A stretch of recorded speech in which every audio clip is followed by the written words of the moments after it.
Who would have predicted that within a single year of forming a government, Labour could be staring down the barrel of political annihilation? Not just suffering midterm blues or navigating policy-teething pains. No, we are talking about the potential collapse of its cabinet core, with 10 senior ministers, including Deputy Prime Minister Angela Rayner and Home Secretary Yvette Cooper, projected to lose their seats in a snap election. This is not noise. This is the sound of a political earthquake rumbling beneath the foundations of Starmer's Labour, and the tremors are growing louder. The latest megapoll from More in Common should be a 5-alarm fire for Labour strategists. Reform UK, once dismissed as a fringe protest vehicle, is now poised to devour Labour heartlands: Wigan, Doncaster North, Pontefract, Ashton-under-Lyne, constituencies that were once as reliably read as the party's own banner. What we're witnessing isn't just a swing, it's a revolt. A rebellion not only against Labour but against the entire establishment political order. And it's one that Labour invited on itself. The problem is not Nigel Farage. The problem is the vacuum Labour created that allowed someone like Farage to rise with such velocity. Labour's landslide win in 2024 came with a historic mandate, one that voters handed over not out of passion but desperation, a final hope that perhaps, just perhaps, the party that claimed to stand for working people would finally start acting like it. Instead, they got platitudes, U-turns, and a cabinet that looked more like administrators of decline than champions of renewal. People didn't vote Labour to watch Wes Streeting hedge and duck on NHS reform, or to see Angela Rayner lose her working-class fire in the sterile corridors of Whitehall.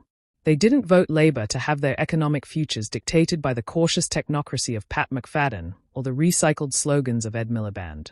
They voted for action, concrete, unapologetic, and transformational. And what did they get? Policy by committee, bureaucratic drift, and a government that seems more interested in managing its own image than the people's expectations. That vacuum of authenticity is precisely where Reform UK has planted its flag. Whether you like Farage or not, and there are many good reasons to detest his politics, he speaks a language people understand. He offers certainties, however controversial. And in an era where political language has become synonymous with obfuscation, clarity, however crude, wins votes. The Labour Party should be terrified, not just of losing, but of becoming irrelevant. It is not the Tories peeling away their support, it's a new force entirely, an insurgency rooted in betrayal and disillusionment. When long-standing Labour voters in South Yorkshire or Greater Manchester are turning to Farage, it isn't because they've suddenly become right-wing nationalists. It's because Labour left them. And now, they are returning the favour.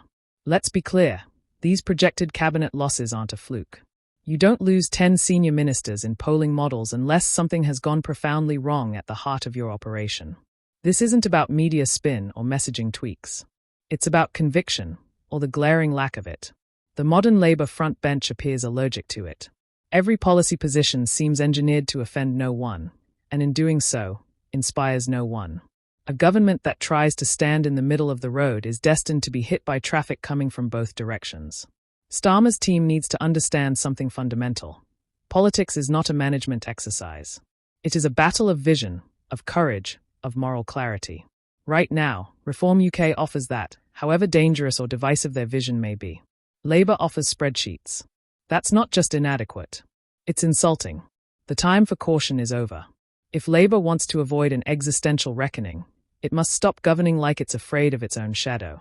It must remember why people turned to it in the first place: to transform, not tinker; to lead, not placate; to fight for those who've been abandoned by successive governments and forgotten by polite Westminster dinner parties.